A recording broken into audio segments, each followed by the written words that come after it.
오늘 본문의 말씀은요, 사도 바울이 2차 전도 여행 가운데 있었던 사건을 기록한 말씀입니다. 말씀을 살피기 전에 사도 바울의 2차 전도 여행의 경로를 그린 그 지도를 잠시 살핍니다. 사도 바울이 바나바와 이제는 결별을 하지요.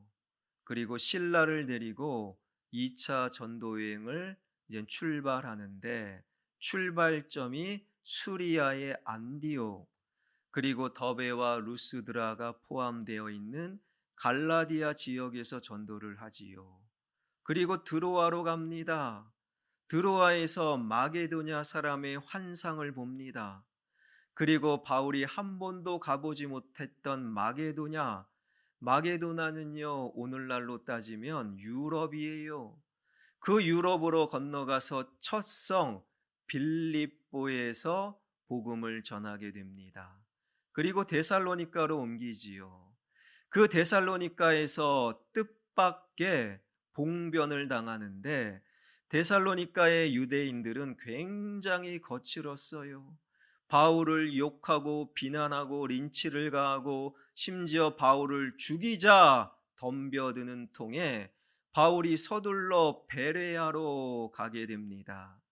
성경에 보니 베레아 사람들은 데살로니가 유대인들보다 훨씬 너그러웠더라. 그 좋은 성품의 베레아 유대인들에게 하나님의 복음을 전하는 거예요. 이때 바울이 베레아에서도 복음을 전한다라는 소식을 전해들은 데살로니가의 유대인들이 3일 동안에 쫓아와 베레아를 습격하면서 바울을 공격하는 겁니다.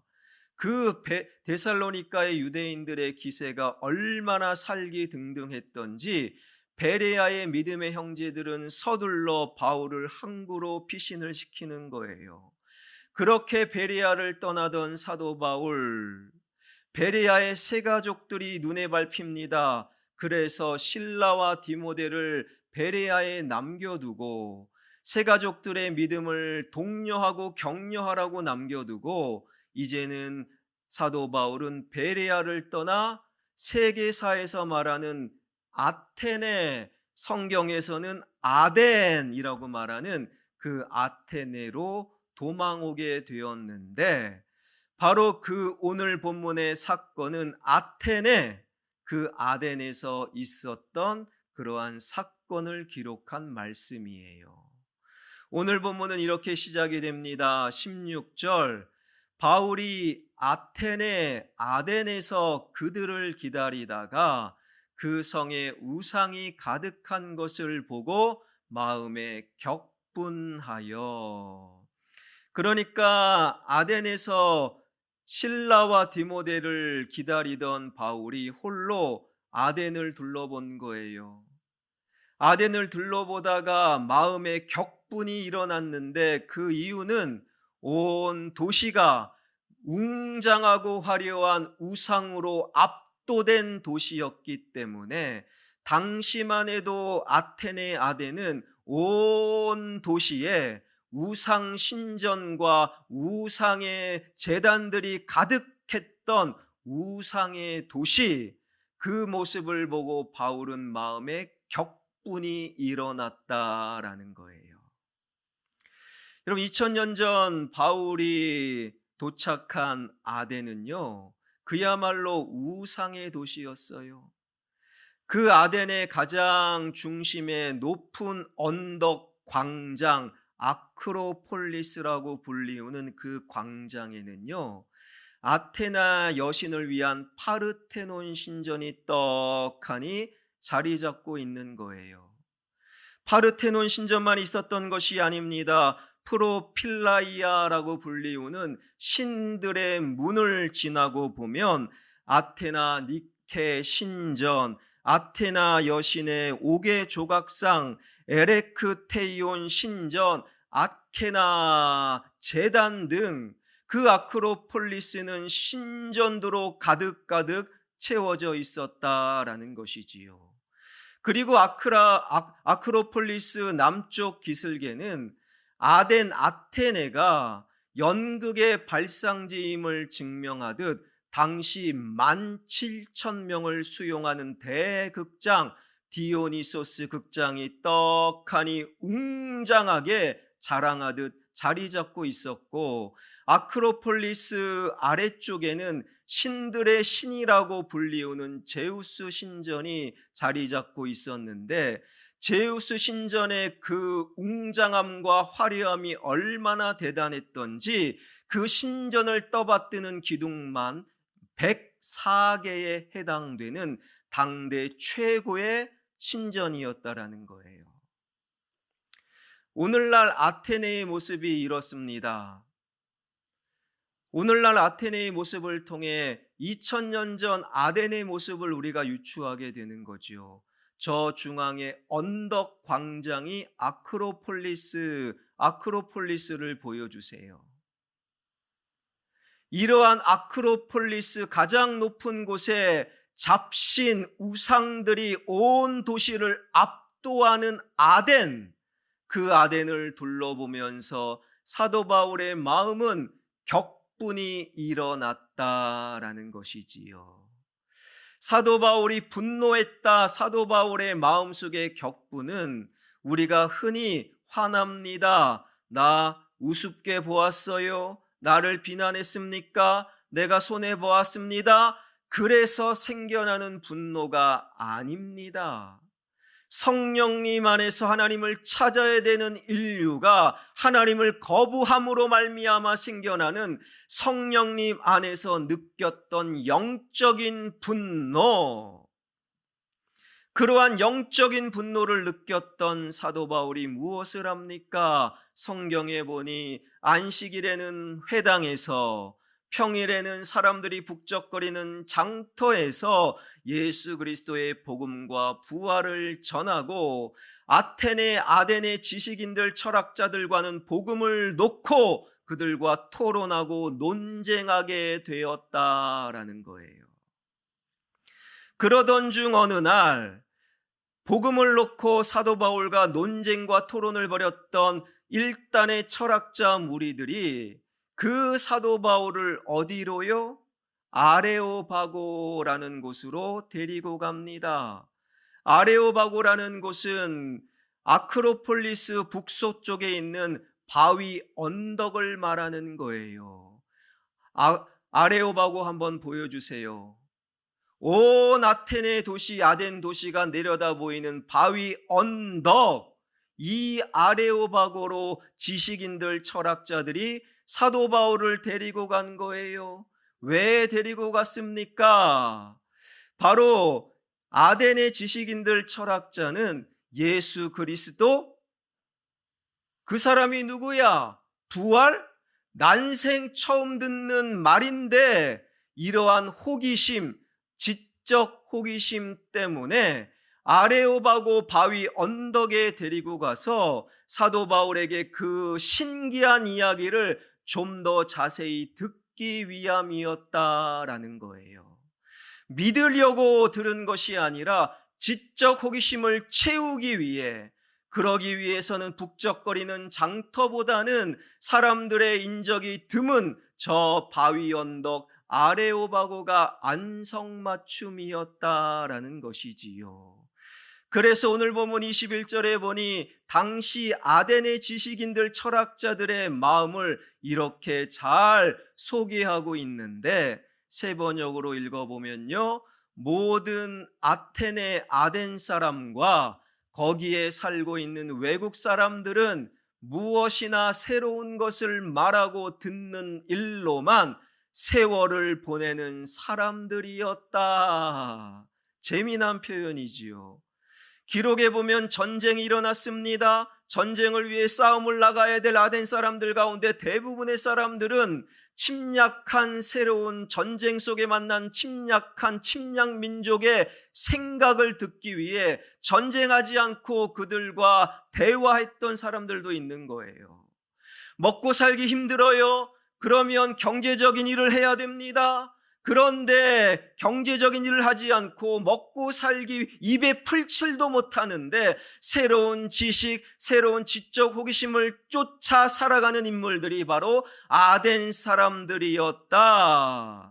그래서 믿으려고 아레오바고로 간 것이 아니라 난생 처음 들었던 예수 그리스도와 복음과 부활에 대한 호기심으로 바울을 데리고 바위 언덕에 올라간 것이고, 그 종교심을 알고 있었던 바울은 이렇게 말하는 것이지요. 너희들이 하나님에 대해서 한 번도 들어보지 못했구나. 내가 하나님에 대해서, 너희들이 알지 못하는 신에 대해서 내가 지금부터 알려줄게.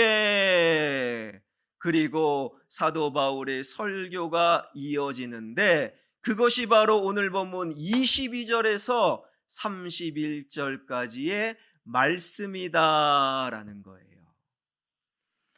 내가 하나님을 알려줄게. 너희들이 한 번도 들어보지 못한 신에 대해서 알려줄게. 사도 바울은 설교를 시작하는데 그 설교 가운데 24절을 봅니다.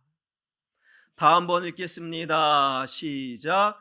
우주와 그 가운데 있는 만물을 지으신 하나님께서는 천지의 주제시니 손으로 지은 전에 계시지 아니하시고, 성경에 밑줄 긋는 분들 천지의 주제 밑줄 쫙 그어 있어야 됩니다.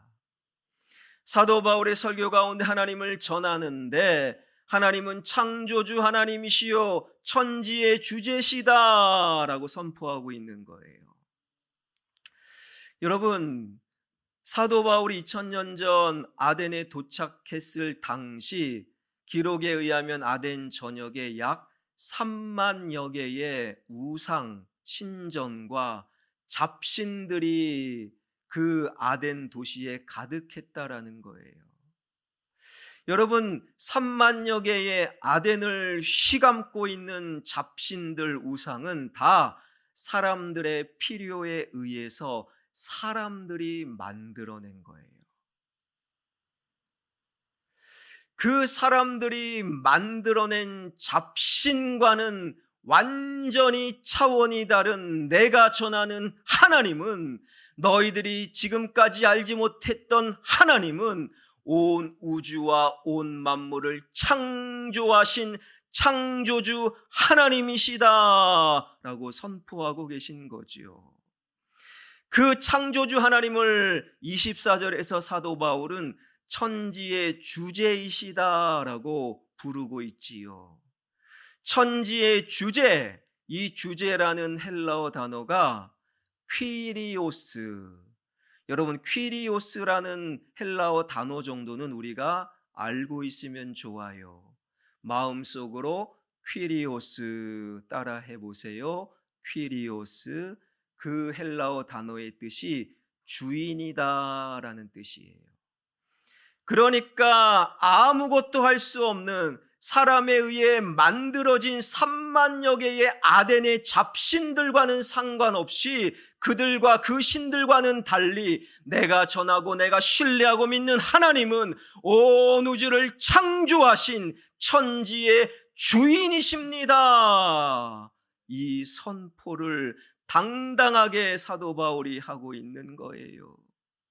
이 사도 바울의 당당한 선포는 25절에서 이렇게 이어지고 있지요. 다 한번 읽겠습니다. 시작. 또 무엇이 부족한 것처럼 사람의 손으로 섬김을 받으시는 것이 아니니 이는 만민에게 생명과 호흡과 만물을 친히 주시는 이심이라. 아덴을 감싸고 있는 3만여 개의 우상과 잡신들, 그것은요 사람이 만든 거예요. 사람이 만들었기에 그 우상은 사람에게 의존합니다. 사람이 돌봐주지 않으면 없어져요. 사람이 있어야 그 잡신들도 존재하는 거예요. 여러분, 지금 보세요. 지금 그리스 아테네에 가보게 되면 2000년 전 바울 당시 아덴 사람들에 의해 만들어진 잡신들의 흔적이 거의 사라졌잖아요. 기껏해야 유명한 몇 개의 신, 우상의 터와 이것이 신상이다, 그 정도만 남아 있어요. 사람들이 만들어낸 신이기에 사람이 있어야 존재하는 거예요. 사람이 없으면 사라지는 그런 우상이 아니라 하나님은 스스로 존재하시고 사람까지 만드신 하나님, 그래서 허벌판 사람이 없는 그곳에도 하나님은 여전히 하나님 되시며, 하나님께서 사람을 창조하시기 전 태초에도 하나님은 창조주 하나님이셨습니다. 그 하나님은 부족한 분이 아니시라 오히려 사람에게 필요한 것, 생명과 호흡과 필요한 그것을 공급하시는 하나님이십니다. 이것이 바로 사도 바울의 당당한 선포였던 거예요. 여러분, 사도 바울의 당당한 선포, 그 선포를 마음속에 새기며 이 땅을 살아가는 동안 그저 교회 안에서뿐만이 아니라 교회 밖에서도 하나님은 수많은 선택지 가운데 하나가 아니라, 수많은 잡신 가운데 하나가 아니라 유일한 창조주시요 온 만물의 주인이시요 우리의 호흡과 생명을 주관하시는 하나님이십니다. 이 선포와 이 삶이 우리 화평의 가족의 삶이 되길 주님의 이름으로 축원합니다. 여러분, 여기서 우리는 한 걸음 들어가는 질문을 해봐야 됩니다. 여러분, 당시 아덴 사람은 똑똑했어요. 오늘로 따지면 지식인 다 박사급이에요. 그 똑똑한 인간들이 왜 어리석게도 3만여 개의 신들을 만들어내었는가, 그 질문이에요.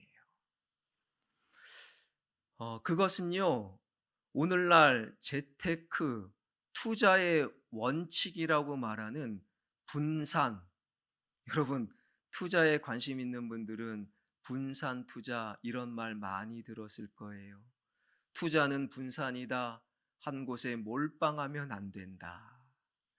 이러한 분산의 마음이 아덴 사람들에게도 있었던 것 같아요.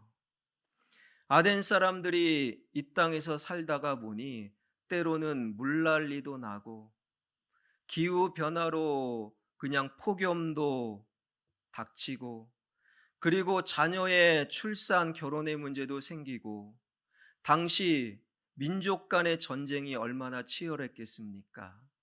그렇게 인간사 살다 보니 만나는 모든 문제마다 신들을 만들어낸 거예요. 그러니 인생의 문제를 분산한 거죠. 그래야 안심이 된다. 그래서 분산한 거예요. 그래서 3만여 개의 기록에 의하면 도박을 위한 신도 만들었어요. 어처구니 없는 거죠. 그러면서 물난리가 나면 물의 신, 바다의 신 포세이돈을 찾아가 또 절하는 거예요. 내 자녀 결혼과 출산을 해야 돼요. 그러면 출산을 관장하는 헤라를 찾아가 또 절하는 거예요. 이번에 저 다른 민족과 전쟁을 합니다. 그러면 전쟁의 신을 찾아가 바로 아테나를 찾아가 제사를 드리는 거예요. 나는 대장이 되고 싶어. 그들이 만들어낸 신들 중에 신 제우스를 찾아가는 거예요. 그래야 내 인생 안심이 된다. 이것이 바로 바울이 발견한 아덴의 사람들의 종교심이었다라는 거예요. 여러분, 이러한 종교심이 교회 안에도 있다라는 것 알고 계십니까? 제가 예전에 부교육자로 사역했던 교회 가운데 이러한 성도를 만났어요. 교회를 등록합니다. 일정 기간 동안에 새가족 교육을 받았어요. 그리고 1년이 지난 다음에 세례 교육을 받고 세례를 받았습니다. 그때까지는 주일 예배 잘 드리고 신방도 잘 드리고, 그런데 세례를 받고 나서 그 다음 주부터 교회를 안 나오는 거예요.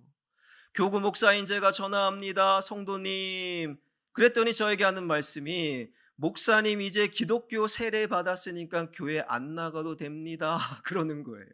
아니 무슨 이유입니까? 그분의 말이 자기가 아무리 생각해도 천국과 지옥은 있을 것 같대요.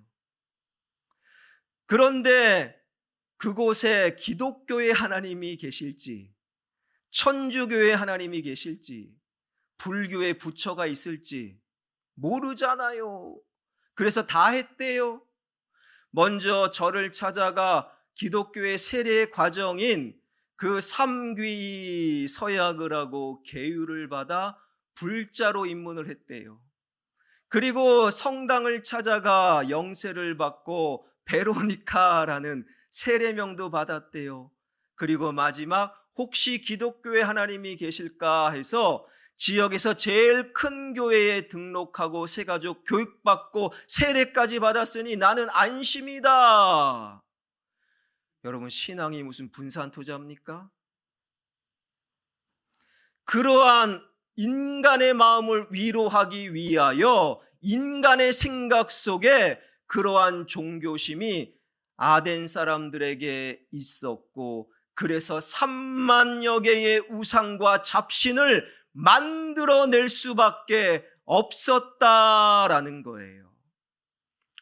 여러분 꼭 기억하십시오. 투자하는 분들, 투자는 분산.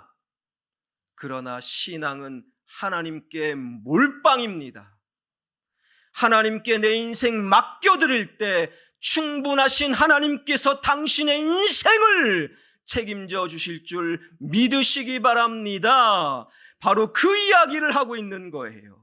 신앙은 하나님께 몰빵입니다. 충분하신 하나님이면 됩니다. 왜 수많은 잡신들을 섬기고 있습니까? 잡신 가운데 선택지 하나님 하나 선택하는 것이 아니라 내 인생 하나님께 맡겨드려도 충분한 하나님을 지금 사도 바울은 전하고 있는 것이지요.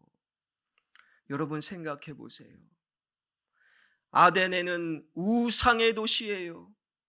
그 높은 아크로폴리스 그 아래에서 아래로 내다보이는 그 모든 우상 3만여 개의 잡신들이 모든 도시를 압도하는 그 아덴에서 사도 바울은 하나님이 창조주십니다. 하나님이 주인이십니다. 하나님이 모든 생명과 호흡을 공급하십니다. 하나님 한 분이면 충분합니다. 그 당당한 선포를 이어나가는 사도 바울. 그 사도 바울의 당당한 선포는 27절에서 이렇게 일단락이 되는데요. 세 번역으로 제가 한번 읽겠습니다. 이렇게 하신 것은 사람으로 하여금 하나님을 찾게 하시려는 것입니다. 사람이 하나님을 더듬어 찾기만 하면 만날 수 있을 것입니다. 사실 하나님은 우리 각 사람에게서 멀리 떨어져 계시지 않습니다. 크고 놀라우신 창조주 하나님, 못할 것이 없는 생명의 주관자 광대하신 하나님이 저 멀리 계신 분이 아니라 내 옆에 가까이 나와 함께 호흡하시고 나와 함께 한 걸음 한 걸음 걸어가시는 가까이 계신 하나님. 그리하기에 하나님을 찾고자 마음만 먹으면 그가 누구이든지 하나님을 만날 수 있고, 반대로 그가 목사도 그가 장로도 권사라도 가까이 계신 하나님 찾고자 하는 마음이 없다면 절대로 하나님 만날 수 없는 그 하나님이 가까이 계신 하나님이라는 거예요. 가까이 계신 그 하나님과 오늘을 살아가자. 사도 바울은 그렇게 설교를 하고 있는 것이지요. 저는 이 사도 바울의 설교를 묵상하면서 지난날의 저의 어리석음이 떠올랐어요. 그래, 하나님은 가까이 계셔, 멀리 계시지 않아. 나와 함께 호흡하시는 동행하시는 분이야. 여기는 너무 좋아요. 얼마나 위로가 됩니까?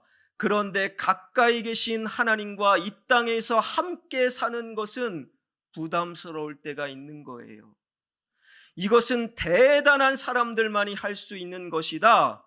그런 착각을 했던 적이 있어요. 왜요? 교회에서 어린 시절 듣고 보았던 것이 대단한 신앙의 이야기들 뿐이었기 때문이지요.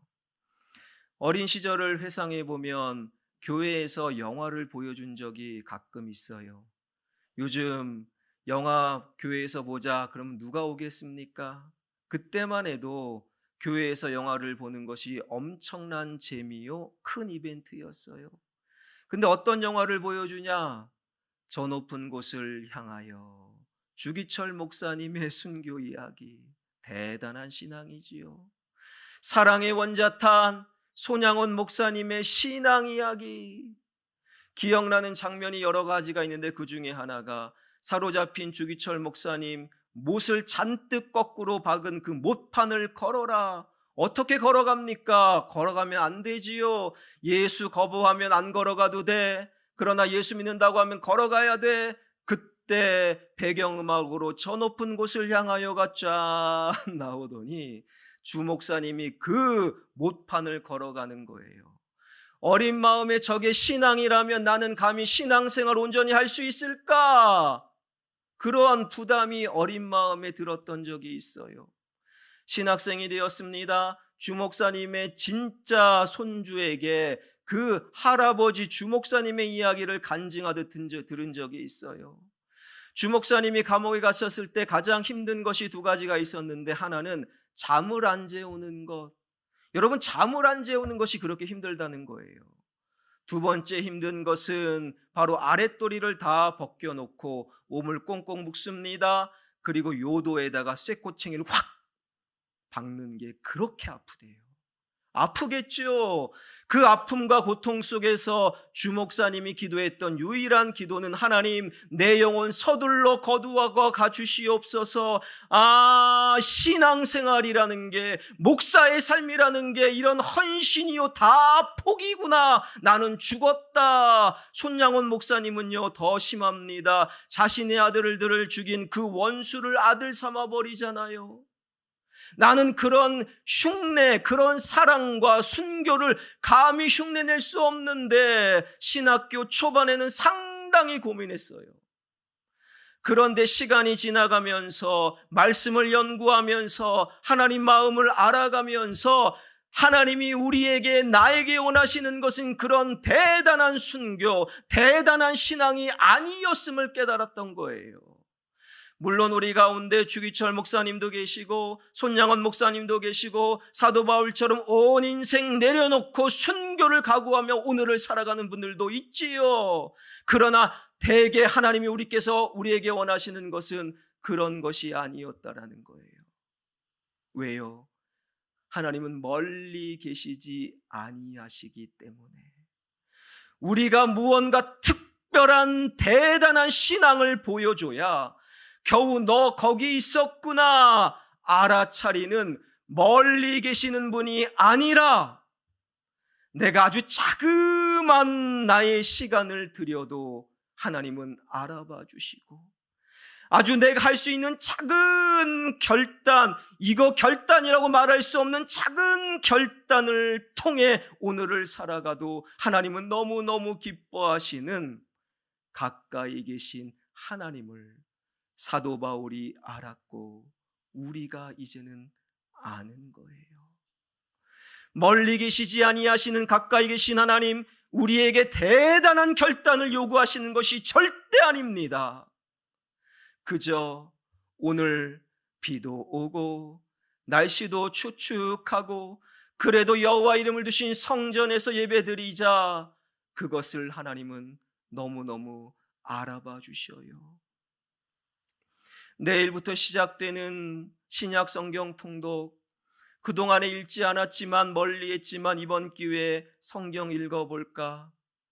하루 24시간 1440분 그 방대한 하루의 시간 가운데 단 15분 하나님께 사소한 것이지만 드릴 때 하나님은 그 말씀 묵상을 통해 15분의 역사를 통해 바로 하나님 당신의 인생을 새롭게 하시기로 준비하고 계시는 거예요.